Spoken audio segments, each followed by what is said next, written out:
अ, मल्हारी गावातून जे आमच्याबरोबर गाईड आले होते माधवदा, ते केवळ 72 वर्षाचे होते तेव्हा. म्हणजे आता मला म्हणजे खूपच असं वाटलं, की ते 72 वर्षाचे आमचे गाईड म्हणून आले आणि त्यांना आणि ते इतके अत्यंत फिट होते आणि जेव्हा आम्ही भुईंदर आपण एक कठीण खिंड आहे, ती पार करून व्हॅली ऑफ फ्लॉवर्समध्ये उतरलो.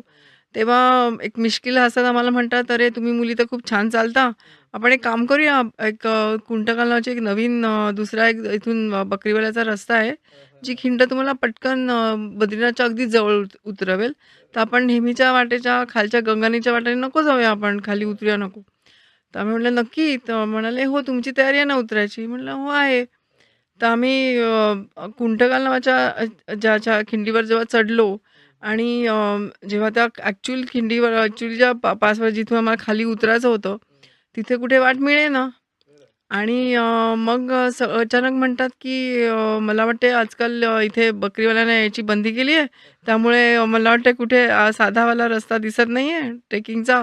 तर आपण आता आपण आपल्या म्हणजे सासरखेड्यांची वाट असेल ना तशी जाऊ नये. अगदी, अगदी तीव्र उतारावरून आम्हाला उतरावं लागलं. रस्त्यामध्ये म्हणजे आम्ही खाली पोहोचू शकणार नव्हतो. त्यामुळे आम्ही जंगलामध्ये रात्र काढली. बसून रात्र काढली आणि तो एक म्हणजे एक वेगळाच खूपच वेगळा अनुभव आहे. त्याचं सविस्तर वर्णन मी केलेलं आहे. सुंदर वर्णन आहे. रोमांचकारी म्हणतो ना, ते एक रोमांचकारी क्षण होता, की आपण म्हणजे अगदी उतारावरती कुठेतरी बांबूंच्या जंगलामध्ये अडकलेलो आहोत. पाणी नाहीये, जेवण नाहीये आणि फक्त बसून रात्र काढायची. बापरे!